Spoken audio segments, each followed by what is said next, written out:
Uh,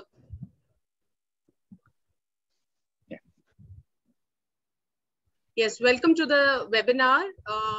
We are really honored to have you as one of our guests and the panelists in this important webinar. We will start the webinar. We at Delhi Metropolitan Education, we believe that no management curriculum is complete without incorporating knowledge about understanding the trends in the industry and experience beyond books. To make this happen, we organized the Peter F. Drucker Management Series of guest lectures featuring eminent scholars, researchers, and personalities, both from the academia as well as the corporate world. This is an initiative to broaden the thinking horizons and adding facets to the perspectives of our students and faculty.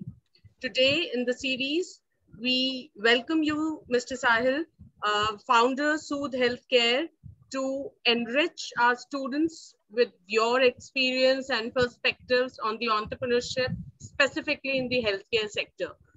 So before we start the session, I would like to invite our director, sir, Ravikant Swami, sir, to share his words of wisdom. Okay. Is that audible?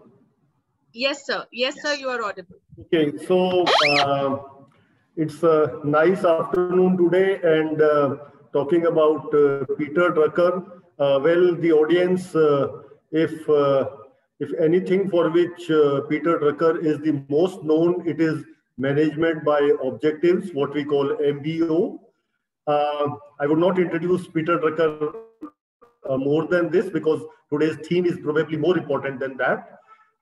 Because I'm sure Peter Drucker or even Alvin Toffler, they predicted a lot about the business environment, but they never thought of this kind of pandemic and the consequent digitization of the business. No one could predict that.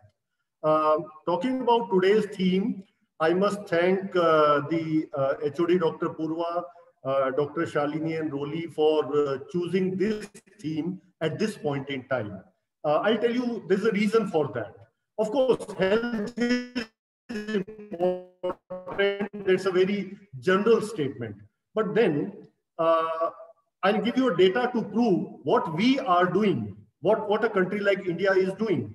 We are a giant, 5th largest economy of the world. But for rupees 6.5 spent on firearms, we are spending just ₹1 on healthcare. So when we compare firearms, top gole, and health, what is more important? What we are doing? Of course, health is more important, but what we are spending is 6.5 rupees for a firearm and ₹1 for healthcare. So that is, in a way, the business opportunity. And that makes today's theme very important, because we have to travel from ₹1 to 6.5. So a great opportunity lies there. And yes, what other than COVID can tell us that please grab this opportunity? Otherwise, you know, jaan hai to jahan hai. Yes. Talking about today's speaker, Sahil Dharia ji of Soothe Healthcare. It's very soothing to listen that you are the padman of India. So I welcome you to this program, and I'm sure our students are going to learn how entrepreneurship or intrapreneurship can be taken up in the healthcare sector. Thank you. Now, I would like to invite our HOD, Dr. Purva Ranjan ma'am, to talk about this important topic of entrepreneurship. Welcome, Mr. Sahil, and good afternoon, Director Sir and all the faculty members. So my role generally is to do the theme setting. And Sahil, you have dual responsibility today, because not only you belong to management field, but you've also a successful entrepreneur. And in this forum, we also have Ms. Roli Vadva. She runs e-cell called Stimulus in the college. And together we are trying to build up an ecosystem to encourage students not only to join startups as interns, as employees, but also to have their own startups. So pandemic has actually, it's been an eye-opener that the most difficult times are the best times where an opportunity can be utilized, whether it is in form of manufacturing or digitalized way. And every day we keep seeing new apps related to healthcare, be it a government app or a private app. And small and medium companies have started their own mask manufacturing and oxygen concentrators and so many things. So my request to you is that once these students hear you and they understand the opportunities and challenges that lie in this field, they will be surely encouraged and to have their own startups and not to hesitate to join startups as interns or as employees. And our journey with you won't end here. We will be in touch so that you can mentor a lot of our students, guide them, and probably help them out in their own entrepreneurial journey. So that's just a request that we will stay connected for more of entrepreneurial discussions in future. So over to you, Sahil and Shalini ma'am. Thank you. So thank you, Purva ma'am.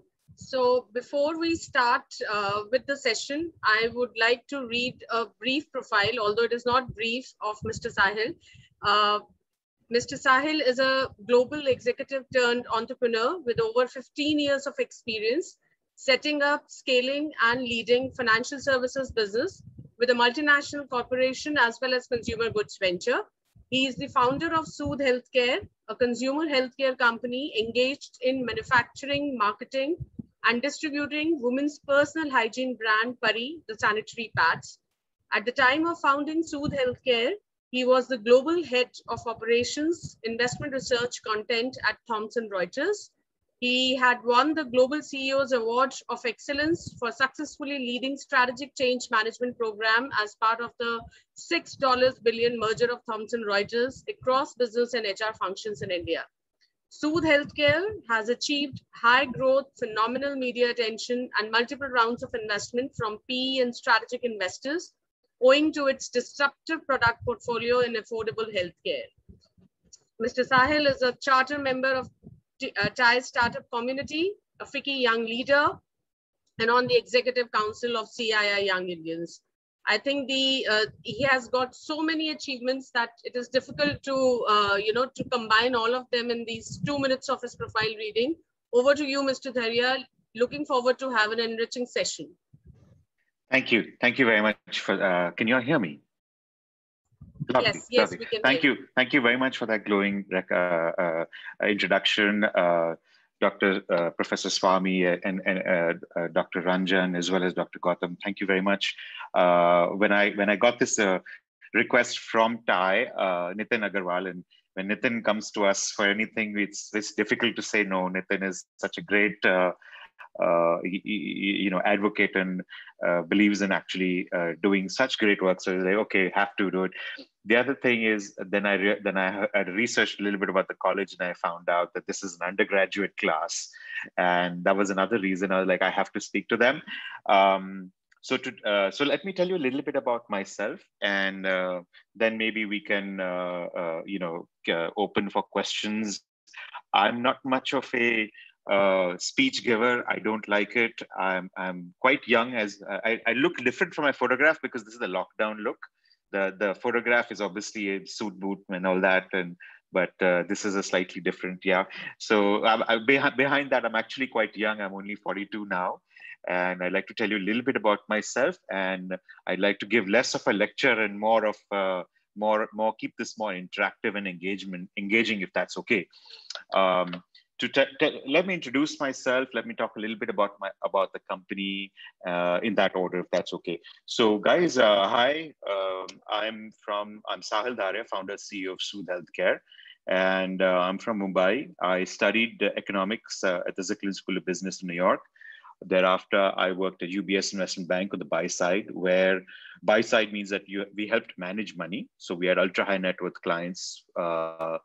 And we actually had $1 billion, and that $1 billion was actually invested by us across countries, across asset classes, and our job was to make our clients money.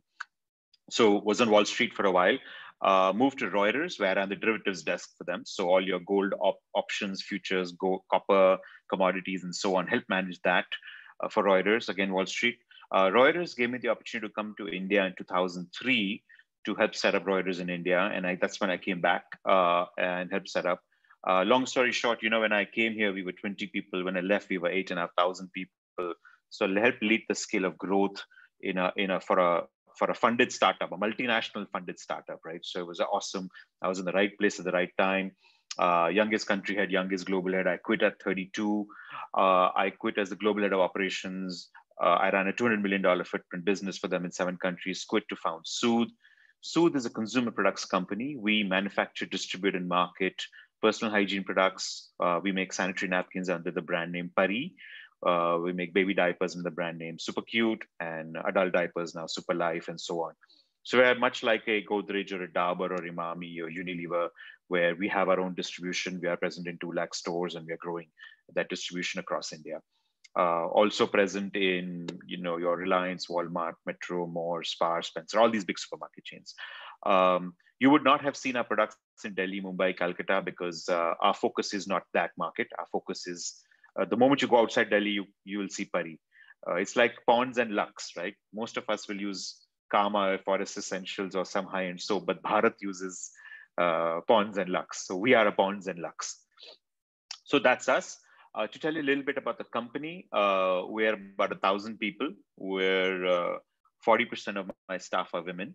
80% of my corporate team is women. 70% of the CEO, my management team, is women. Many of my staff are shareholders of the company. Most of my direct management are shareholders of the company. And so, they are working not just for the increment, but they're making wealth when they make this big. In a nutshell, a group of young, aggressive, average age in my company is 27. I'm the oldest. Me and my plant head are the oldest at 42, 45 respectively. In short, young, aggressive, kick-ass women run my company. We have a lot of women in decision-making and management roles. Why not, right? How much do men know about sanitary napkins? So this is us. This is what we do. To tell you a moment about my sector, my category, we operate in feminine hygiene and baby diapers, which is today a 4,500 crore category, sanitary napkins, expected to become 1 lakh crores in the next 15 odd years. And the reason it's so low is only because 20% of women in India use sanitary napkins, 80% still use kapada and God knows what else. That's my category. Baby diapers similarly is a 5,500 crore category, only 7% of people in 7% category penetration. So I think there is large opportunity of growth in my category, and this is why I'm here. So this is a brief introduction, me, my company, and my team. Seeing the subject and seeing as where you are in your education as well as career, I thought I would talk to you a little bit about contrarian decision making. So what do I mean by that? I can, when you look back at your long list of accomplishments and achievements, one day eventually most people will figure out that you were lucky, right? The most smartest and the people who have gone the longest know that it is luck that got them there. And if you're humble enough, you'll recognize that. But there is one more thing that I attribute, that why have I gotten to where I have, and where's the business and why?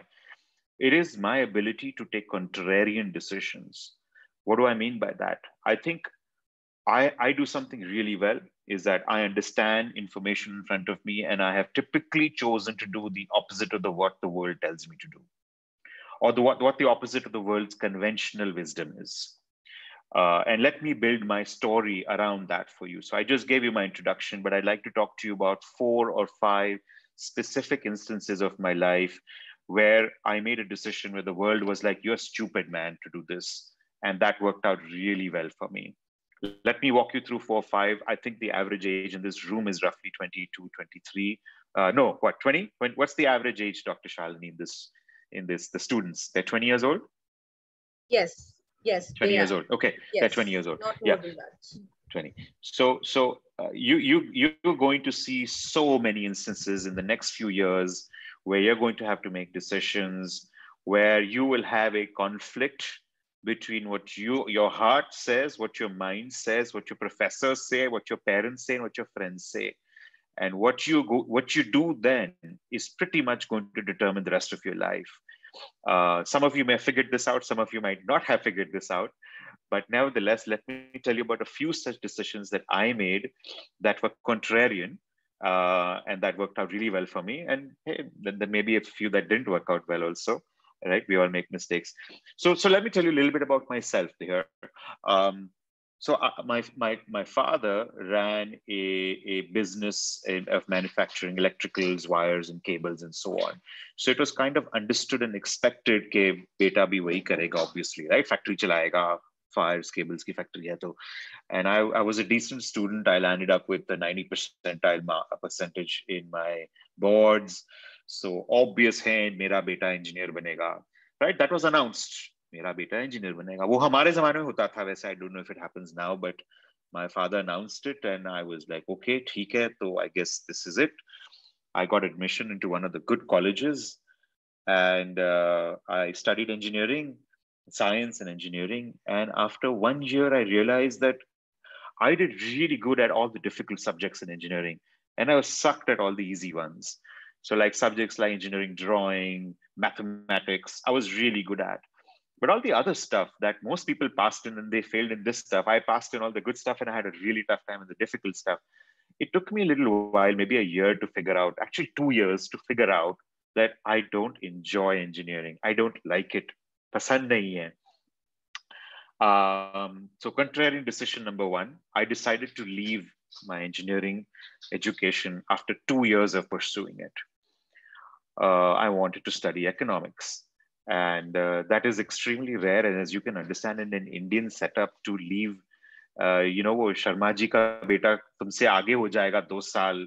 Who all have heard that from their parents? Say yes. No one?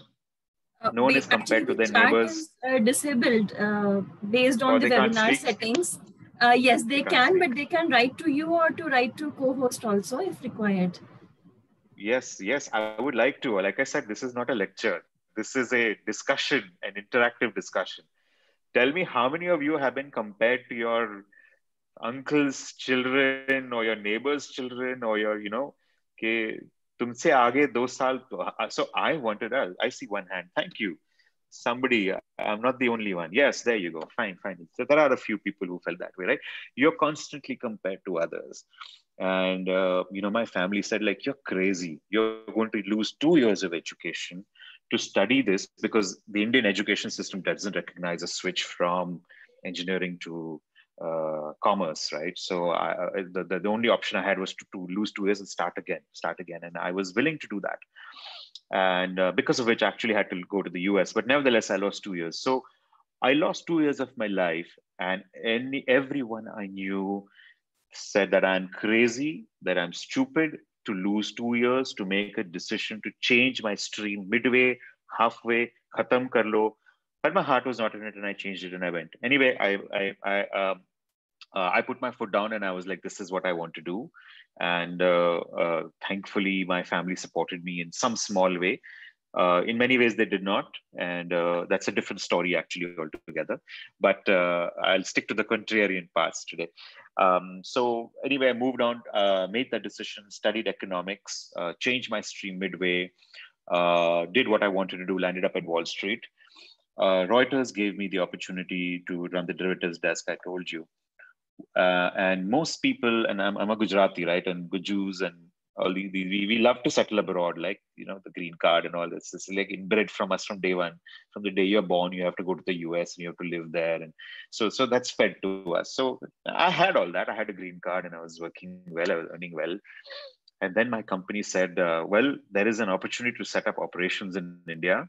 And they asked people, everybody, who would like to go. The Goras in the room, they were like, India kahan hai map pe? So I actually opened a globe and I showed them, yahan India hai, yahan Mumbai hai, yahan Delhi, because nobody knows, right? They don't give a shit. So they're happy in their own world. They don't care. So actually, so the whites didn't want to go to India. They're like, we don't care. And there's obviously a whole bunch of Indians and Pakistanis and Bangladeshis. So then all the eyes come on them. कि आपका तो देश है, आपको तो जाना चाहिए. You should like the opportunity to come to India. All the Indians said, पागल है, हम तो अभी छोड़ के आए, हमको थोड़ी वापस जाना है. And strangely, I found myself to be the only willing person to say, yeah, I'll do it. I'd like to go back home. I'd like to go and set up something. I'll take the opportunity and see what happens. And even there, my family and friends said, yeah, that doesn't make sense, right? It's most people left India to come here. आप एक साल में वापस जा रहे हो. What sense does that make? Why are you doing this? And the decision at that point in my mind was, listen, I'm getting an opportunity. I am getting a free ticket back home to go meet my parents. I'm getting a chance to do something different and something new. And I'm going to take it. And I took that chance and I came here. From my career, you obviously know that decision worked out really well for me, because the entire America used to look at me and say, Sahil is sitting over there in India. Kisi ko koi kaam ho, go to Sahil. He runs India now. Kaam ho jata hai. So I was that guy, that bridge between New York and India, because I used to sit in the New York office there, and they used to remember me. That boy sitting over there, now he runs India. Uske paas jao, kaam ho jata hai. So suddenly I became very important. I was in the right place at the right time. Who gets promoted 7 times in 9 years in a multinational? It doesn't happen. But I was at the right place in the right time. I got that opportunity. I grabbed it and I went. I didn't think all this would happen. Nobody thinks all these things, right?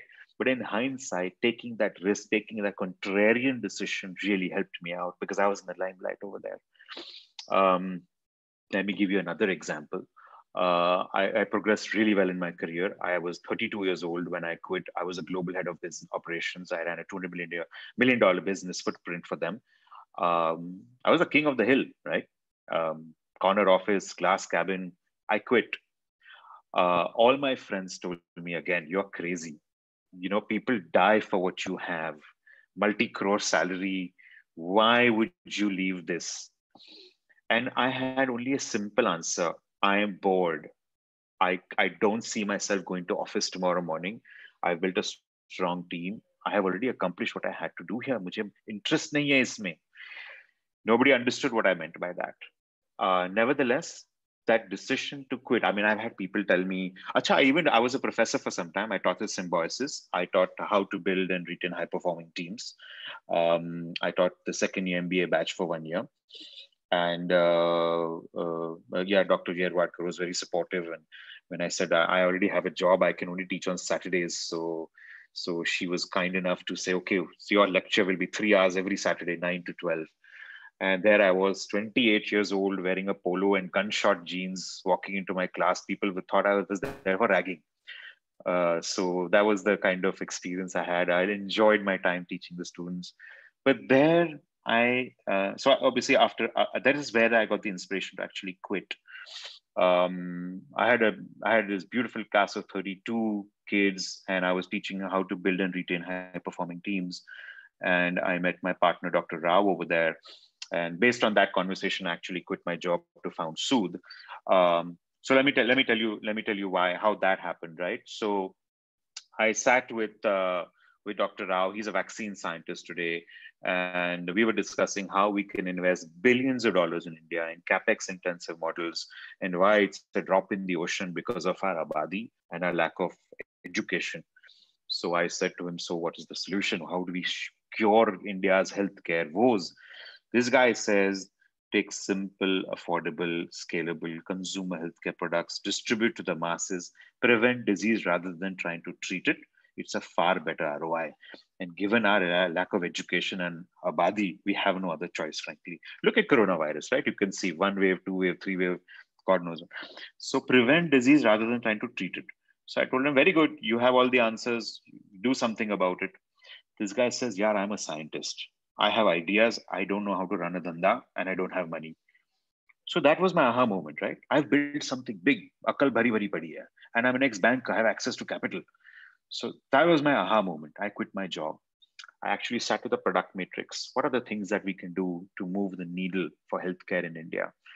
I looked into pharmaceuticals, drugs and pharmaceuticals manufacturing, medical devices, diabetes, all very big problems, all real problems. But the humble sanitary napkin moved the needle the most. For me, the dynamics of my business were 20% women use sanitary napkins in India, creating a 4,000 crore market. China, same population, 1 lakh crore sanitary napkin market. Every woman uses it. Naturally, it's an essential, it's a consumer product, it's a consumer staple. So when you have the vision, the ability to see कि ये तो common sense की बात है, ये तो होना ही होना है. और कितने का sanitary napkin? ₹3.5 का एक pad आता है. महंगी चीज नहीं है. Why is not India not using it? Because we are just 10, 15 years behind. It is not considered an essential today, but it will be essential tomorrow. Pizza was not considered essential today. Today in Maslow's hierarchy, if I can go without food, but I can't go without internet, right? So needs and wants change over time, and as long as you have the ability to see, yeah, this is possible. So we saw it that way. We also saw it as, in our business, we say, you may have heard of the UNICEF data point that 23% girls drop out of school at puberty because they can't afford or they don't know how to manage the period in school.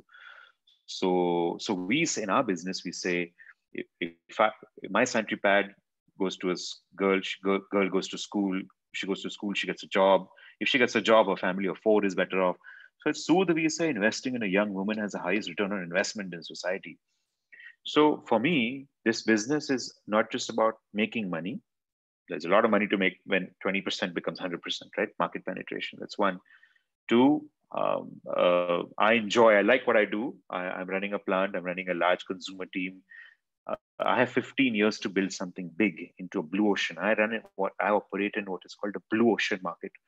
There's a lot of work to do here. I enjoy it. And the third is good for company, good for community. Something we are inspired by Mr. Ratan Tata, where I have a very high social impact with the products that I do. I choose to manufacture sanitary napkins as opposed to selling liquor, chocolates, running a restaurant, or whatever else that I could do with my time.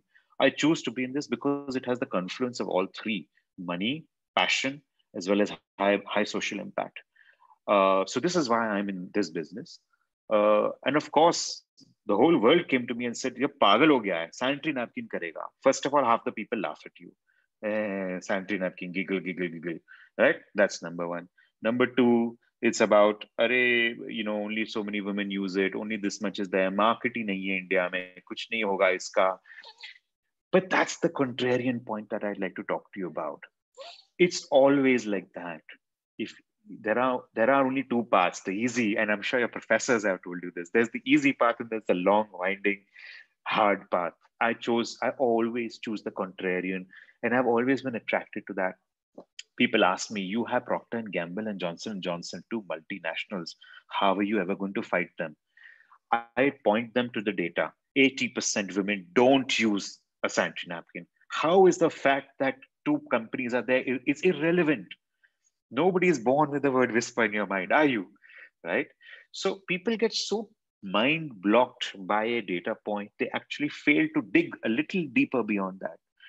So I would like to, my point being, think contrarian, think beyond what everybody is trying to tell you, because they are not thinking the way you are thinking. You have a certain competence, use it. You have a God-gifted talent that is only and only in you. Each one of you has that, right? Stop trying to be like someone else or Sharma ji ka beta or beti, because you are different. Use that God-gifted talent to dig deeper, understand that point and milk it. That's what I have done. And I think maybe I'll stop there.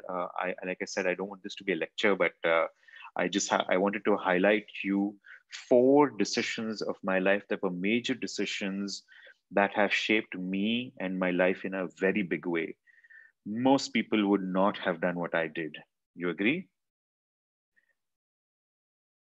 So maybe I'll stop there, Dr. Shalini, if that's okay, and actually see if people have questions, or if you want to talk about what major decision you have. I leave the floor open. I can keep talking, so maybe we'll stop for questions. Is that okay, Dr. Shalini? Can't hear you. I think you're on mute. Yes. I think we were all mesmerized with your talks and with your experience. And we are actually thinking, that's it. Right now, you can go on and on. We are all ears. But yes, the time is a constraint. So any student, anyone who want to ask the question? Anyone? anyone would like to share his own experience or would like to ask anything? Just to keep the discussion moving forward and have, because there are students who are also introvert and I don't know how much they are comfortable asking questions, they can write in the chat box or to Shalini ma'am. I would like to know one thing, that this what you said, that Sharma ji ka ladka and Verma ji in the colony, जिनका बेटा IIM में पहुंच जाता है और IIT crack कर लेता है, all of us actually have gone through that pressure, and right now we have a lot of faculty members and students, and we have some students from class 11th onwards from one of our sister concern also. So if they have this dream, they have this passion, how do they handle this pressure of not getting into a corporate job? Because salary, of course, gives them some stability and safety, and they are able to purchase car earlier than probably an entrepreneur who is struggling in their early years. So handling the parents is a very big task. We do that with the help of mentoring cell often, but then it is the students who have to carry forward the message to the parents. So how to tackle this situation? Hi, yeah. So let me tell you a few things here. One is I actually don't have an MBA. I'm an undergraduate and I teach MBA. Right? I've taught at Symbiosis. People invite me to speak it a few times. So your career, your education, your marks only matter till you're first. After that, it's your hunger, fire in the belly that matters, right? Where you take it from there. So, and that's the crux of my message. It's your fire in the belly. Even Mukesh Ambani needs money. He just raised a few $1 billion. Aapko lagta hai paise nahi hai? That's the number one thing that people get stuck on. Paise nahi hai. It's not about resources. It's about resourcefulness, right? Mark those words. The richest man on earth needs money. Nobody ever, so nobody is born with everything that they have. You have to arrange the things. So if I am teaching without an MBA, usually you need a PhD to teach. Anywhere outside India, without a PhD, you can't teach, right? So money, the richest man needs money. So it's not to say that you need everything in the recipe. Tab hum entrepreneur banenge, tab hum karenge, and all the stars and planets will align. Then we'll do it. No. Also, my message is not that I am not saying by being contrarian, I don't mean don't listen to teachers. I'm not saying don't listen to your parents. I'm not saying I am saying the contrary. I'm saying listen to their advice. Do what you think is right. Think, because the world wants you to succeed. They are just being empathetic and hearing you out and telling you. The whole world didn't want me to fail when they said, don't do this, don't do this, don't do this. They don't know the information that you are sitting on. They don't know your strength. You must listen. You must talk to everyone. You must talk to as many people as possible before you make a decision. In business, we say take time to make decisions, but execute it very fast, right? So listen to everyone. Do what you think is right. Use your God-given talent to assess it. And Dr. Purva, there is no substitute for having a conversation, having a debate. A lot of us have biases, and as we grow, you will learn. For example, I hope this is not going to go in the public domain. The highest number of people who get fired from my company are IIM, because they come with that mindset कि हम IIM से हैं. And I say, roll up your sleeves, हमें काम करने से मतलब है. I don't need people who are going to sit and make case studies in air-conditioned cabins. I want fire in the belly. We want people who can execute. So we pay a premium for people who have the ability to execute and get things done. Right. So this is what's going to help you. So net to answer your question, Dr. Pura, with all the background that I just gave you, there is no substitute. You need your ecosystem to back you. You will need money to start a business. You will need support to take that job in Bangalore or wherever that you want to go. There is no substitute to getting your parents, your friends, your family, your teachers on your side. But use that as a sounding board. They have wisdom. They have seen many more years. Understand why they are saying that. Then you should make your decision. That's the point of contrarian thinking, is that, absorb what it is and then make your own decision. Did I answer your question, Dr. Purva? Yes, you did very well answered. And prior to that, you were mentioning that the sole aim was not to make money, but to make some change in the social system and to make some meaning. See, in ECell, we come across a lot of business plans which want funding, and they are after a life, and we hear pitches day in and day out. And director sir and I and Rolly ma'am, we sit and we hear these young entrepreneurs asking for money to beat competition for probably 1% of the margin, and the so-called red ocean. But it becomes very difficult to make them understand that their business idea is nowhere contributing to either environment or society or to any cause. They might be very profitable business ideas, I'm not denying. I mean, all of them come with their bright young minds. But how do I make them understand, or I means the entire fraternity here, that it has to be a socially responsible business, making meaning and making money together.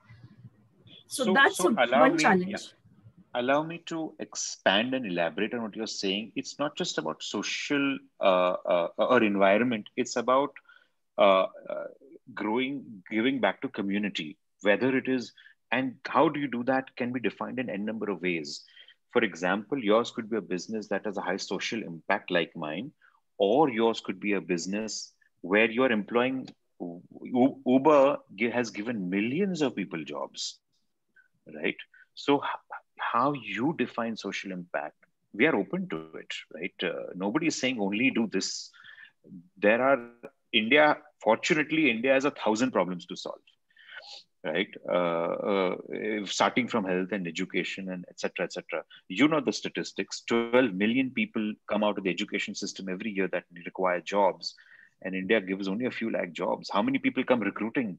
How many Unilevers and Deloittes come? How many jobs are there? So bulk of them. So this is the reality. So to answer your question, I think think of impact in a bit more broader sense than just environment impact. Think of it in terms of jobs. Think there are n number of ways of measuring impact. So that's one. Two, I also invite you to think beyond the next app. Everybody wants to make an app. I'm sure maybe you have a great idea, but think beyond that. There are many real problems in life that one needs to be solved. Maybe the app is that solution. But I think a lot of people, I see a lot of young people come, I'm going to make an app to do this.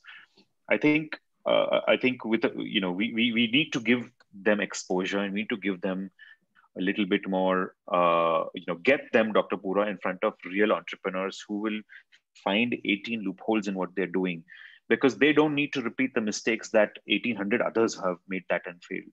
So the only way is get them in front of people, get them to talk to people, get them to learn from.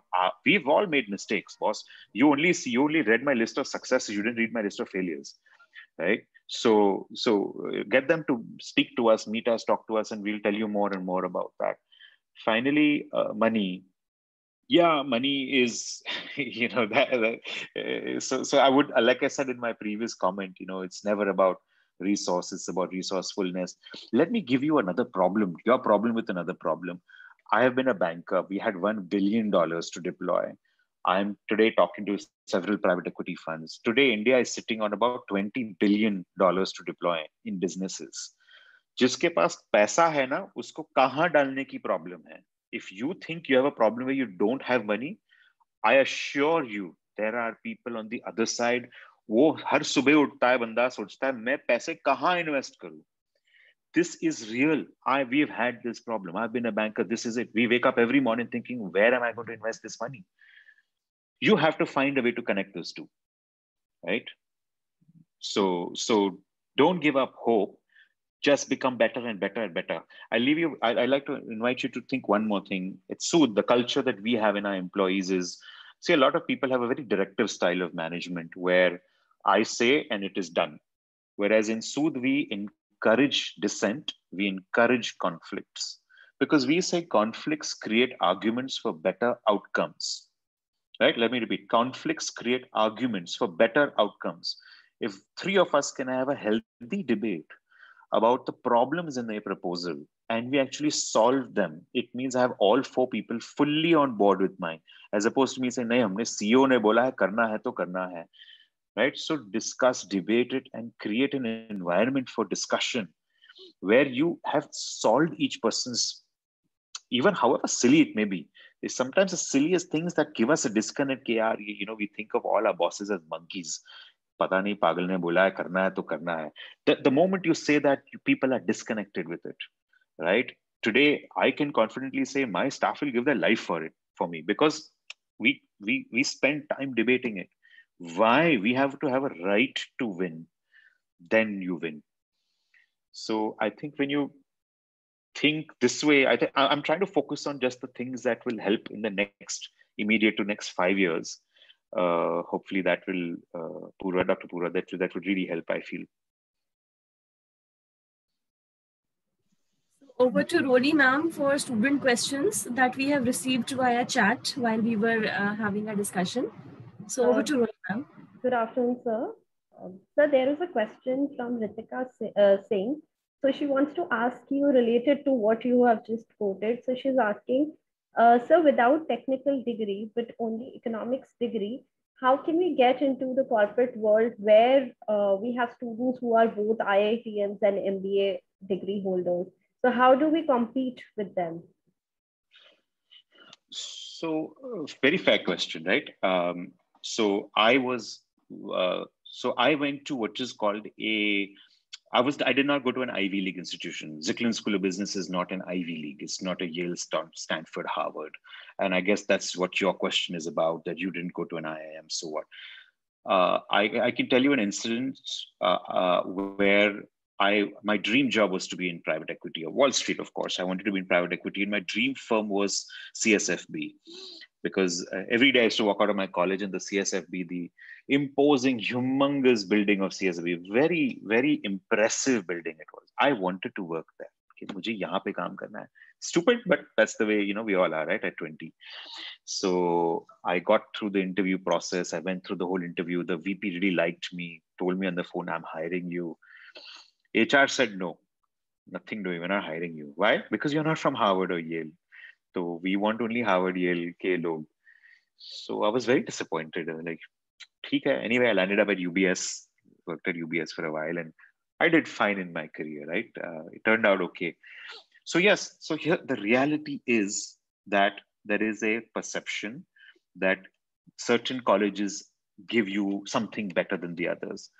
And the reality is that that college will get you 2.5x more salary. But that has no bearing on success. That's just how you get started. That is just your start. Race abhi shuru hui hai. You still have 30 years more, right? Remember, I lost 2 years because I left my engineering degree and I moved to economics.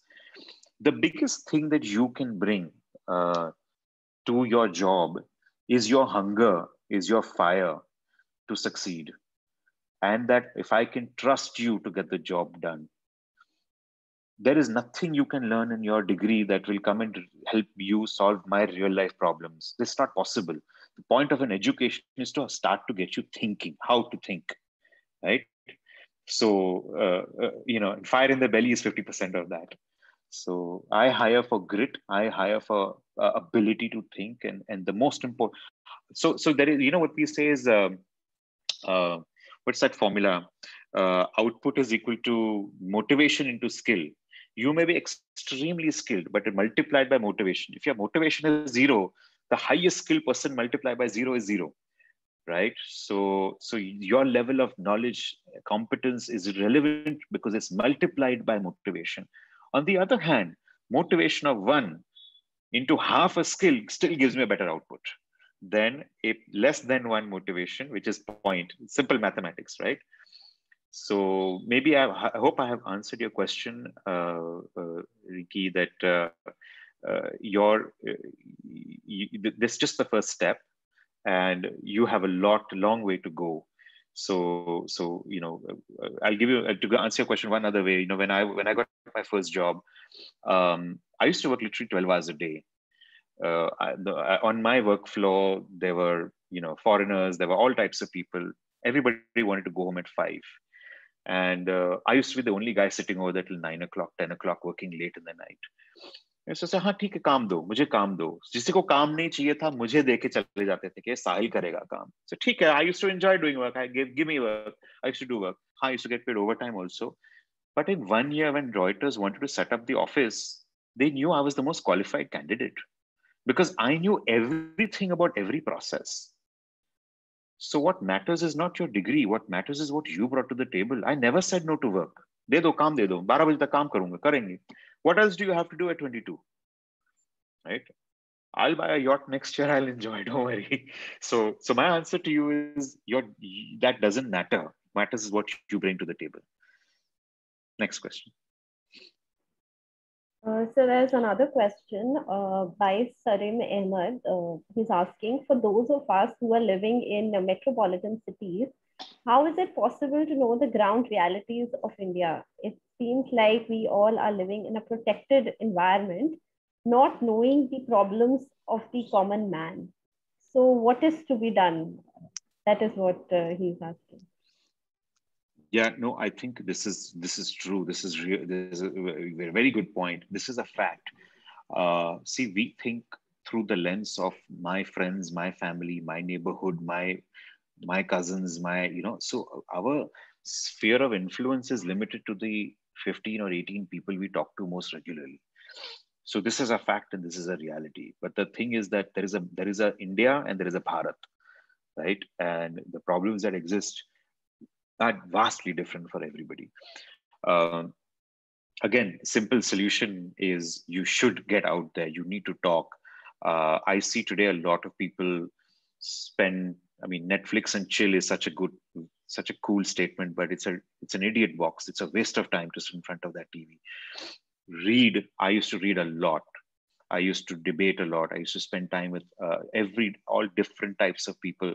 This is the time, guys. When you are 20, you should fail. You should try different things and you should fail because you will learn so much. Try things, however stupid they are. Talk to different people. Talk to people who've done things ahead of you. You will get so much learning and exposure, learning from what other people have done. There is no way at 20 you know the answers to everything. It's not possible, right? So I wish I had done more of that. I wish that when I was 20, I had spent more time talking to more corporate leaders, more entrepreneurs, more professors, more scholars, because I would have gotten insight into not making, see, there are 200 ways not to make a light bulb. Unfortunately, I went through the 100 ways, and then I realized, oh, this is not the way to do it. So as much as you can do that, participate, try different things. I think something that we as Indians especially are guilty of is we only focus on marks and only marks. Focus on several other things like entrepreneurship cell. You must learn, even if you have no intention of being an entrepreneur, you must get a diverse perspective. Diversity actually makes your arguments better, right? So whether it is that you don't like a stream, try to go and talk about it, try to go and explain it to someone. That's when you'll realize a different perspective. So today I'm building out my leadership competencies for my company, and we're trying to build leaders. And the skill that you bring to the table is just one of the 20 things that we are looking for. So start early, start building those. And maybe Dr. Purva, you can talk about to your students more about the various competency matrices that corporates use to measure. Yeah. Hopefully I've answered that question in a very lengthy manner. We will definitely incorporate this in more of practical learning with our students. Yeah. The exposure to different things, that's the simple answer. As silly as that sounds, that's the real answer. Yeah. Okay, next question. Okay, sir. Now I would like to put forward the last question and the most tricky one, perhaps. So this question is, which mistake in your career or in your life you regret the most? Yeah, that's the most tricky one. So this was a young mistake I made. I was running the derivatives desk at Reuters, and derivatives was a particularly tricky subject. And we had problems every day. And every day I would deal with people. You can't solve a problem alone. You need a team, you need different departments, you need several other departments whose priority is not your problem. They have their own problems. So this is reality, this is life. हमें हमारा problem लेके जाना है, please help me solve my problem, and they all have their own bloody priorities to do. They don't care about my problem.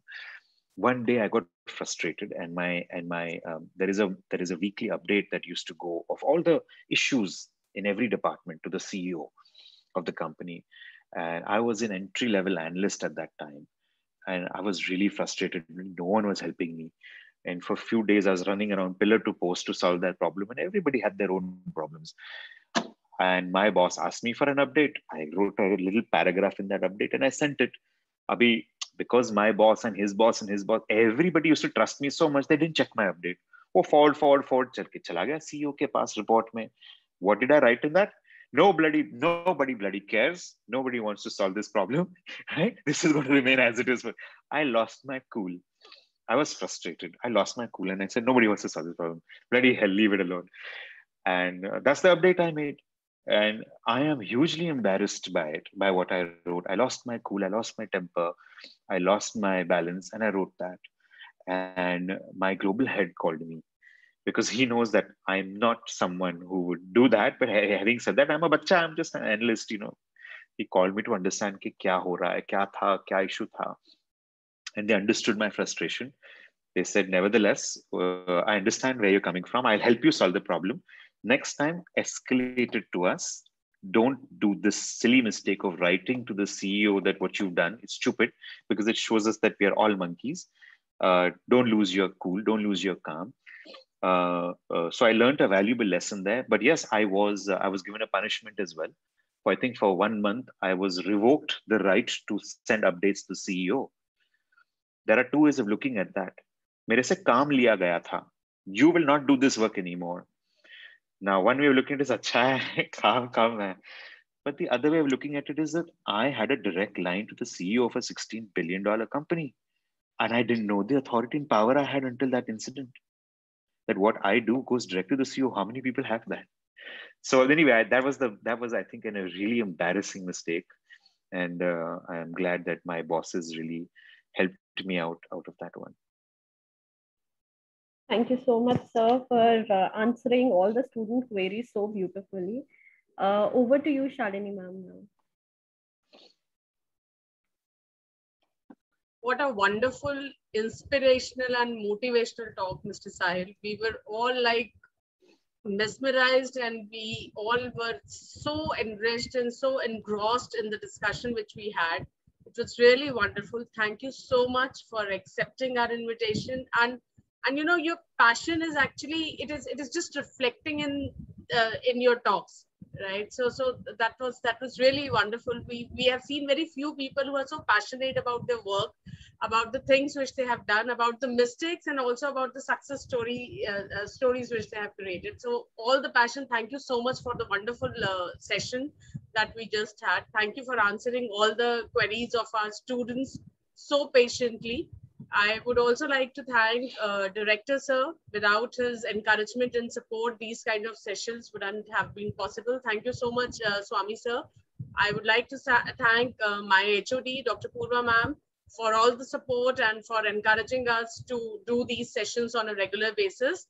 I would like to thank Bakan Roli Ma'am for your support, and all the faculties and all the students, last but not the least, who have made this session possible by asking the questions and by getting yourself including in all this wonderful session. I would also like to thank Mr. Nitin Agarwal, who had actually helped us to connect with you, Mr. Sahil. I would probably thank him personally also. I'll write a mail to him. So thank you all for this wonderful session. Thank you so much, Sahil. Thanks once again. Thank you very much. May I say a few words in closing to the team before the...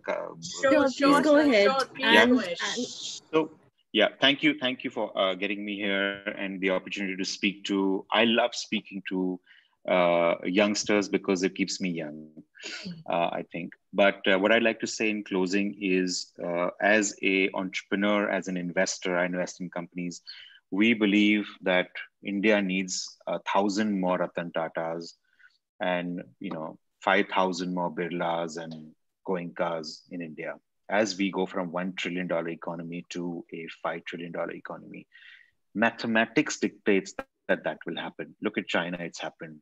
The second largest number of billionaires are there, or millionaires are in China. This is it.